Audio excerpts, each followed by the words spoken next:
study in English but write in English no more lasting অর্থাৎ যারা ইংরেজি বিভাগে পড়াশোনা করার পরে ইংলিশে লেখালেখি করে তারা বেশি দিন lasting করতে পারে না।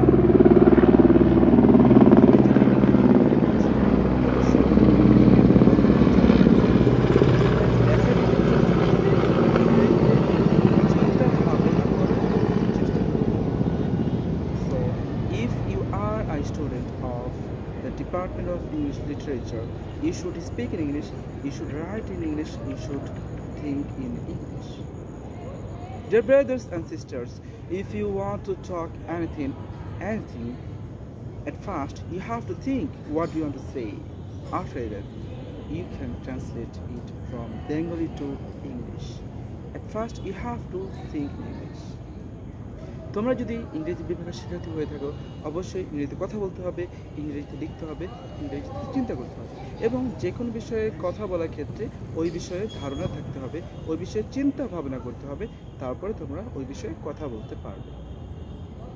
আমি বলতে চাই যারা ইংরেজি বিভাগে পড়াশোনা করার পরেও ইংরেজিতে কথা বলতে পারে না তারা বেশি দিন লাস্টিং করতে পারে না। যেটা বললাম যে study in English, write in Banglish, no more lasting, অর্থাৎ বেশি দিন তারা লাস্টিং করে না।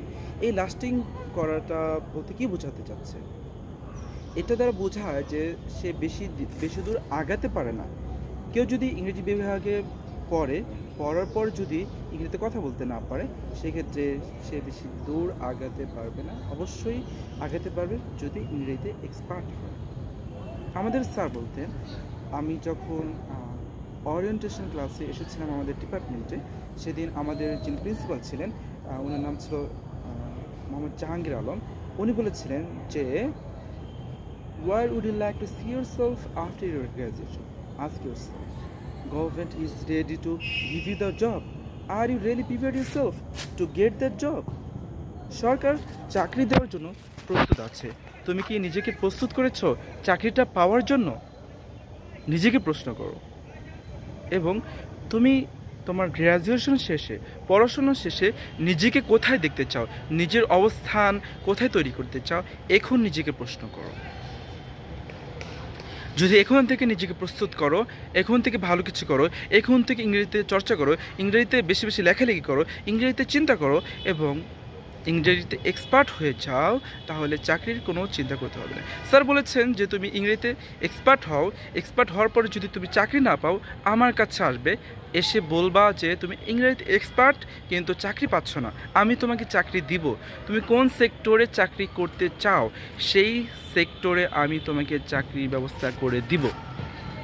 সুতরাং তোমার কি করতে হবে? তোমাকে এক্সপার্ট হতে হবে ইংলিশে এক্সপার্ট হলেই তুমি ভালো কিছু করতে পারবে, ভালো জব পাবে, যা কিছু চাও, যা ফ্যাসিলিটি চাও সব ধরনের ফ্যাসিলিটি পেয়ে যাবে যদি ইংরেজিতে এক্সপার্ট হয়ে যাও। একদিন আমাদের ক্লাসে আমাদের প্রিন্সিপাল স্যার এসেছেন। আসার পরে উনি টিচারকে বলছেন যে আপনি ফুললি ইংলিশে আপনার ক্লাসটা কন্টিনিউ করবেন, বাংলায় কোনো কথা বলবেন না, আমি আপনার ক্লাসটা অবজারভেশন করব। তো টিচার সুন্দরভাবে ক্লাস নিচ্ছেন। তো ক্লাস নেওয়ার এক পর্যায়ে স্যার কথা বললেন এবং আমাদের টিচারকে ধন্যবাদ জানালেন, বললেন যে ম্যাম আপনি খুব সুন্দরভাবে ক্লাসটা কন্টিনিউ করেছেন। এবং পরবর্তীতে তিনি ইংলিশে কিছু কথা বললেন এবং তিনি বললেন, তার কথার মধ্যে একজন শিক্ষার্থী বলছেন যে স্যার আমরা যদি বাংলাতে কথা বলতে না পারি তাহলে আমাদের সমস্যাগুলো আমরা কিভাবে তুলে ধরব? আমরা তো আমরা তো ইংলিশ ব্যাকগ্রাউন্ডের স্টুডেন্ট না, আমরা তো বাংলা ব্যাকগ্রাউন্ডের ছিলাম, সুতরাং আমাদের তো সমস্যা হবে, আমরা যদি বাংলায় কথা বলতে না পারি তাহলে তো আমাদের সমস্যা। তখন স্যার বললেন যে if you want to talk in Bangla, you should go to Bangla department. You should go other department. If you want to stay in this department, you have to speak in English, you have to ask in English, you have to write in English. Otherwise, you should go to other department, go to Bangla or social work or sociology department. Sir বোঝাতে ওই দিন বলেছেন যে তোমরা যেখানেই থাকো না কেন, তোমরা ফ্রেন্ডরা কথা বলছো তখন ইংরেজিতে কথা বলবে, কোথাও যাচ্ছ ইংরেজিতে কথা বলবে। তো তোমাদের মাঝে এবং অন্য বিভাগের শিক্ষার্থীর মাঝে যদি পার্থক্য তৈরি করতে চাও তাহলে তোমাদেরকে ইংলিশ এক্সপার্ট হতে হবে। আর তোমরা ইংরেজি বিভাগে পড়ার পরেও যদি ইংলিশে এক্সপার্ট না হও, ইংরেজিতে কথা বলতে না পারো, ইংরেজিতে যে কোনো কথা লিখতে না পারো, নিজের মতামত বা ভাষা প্রকাশ করতে না পারো, এর চাইতে ব্যর্থতা, এর চাইতে দুঃখ আর কিছু থাকে না। সেই জন্য বলছি, যারা ইংরেজিতে পড়াশোনা করো অবশ্যই ইংরেজিতে এক্সপার্ট হবে, ইংলিশে কথা বলার চেষ্টা করবে, ইংরেজিতে লেখালেখি করার চেষ্টা করবে, ইংরেজিতে চিন্তা করার চেষ্টা করবে। So that's all for today. আজকের মতো তো বিদায় নিচ্ছি।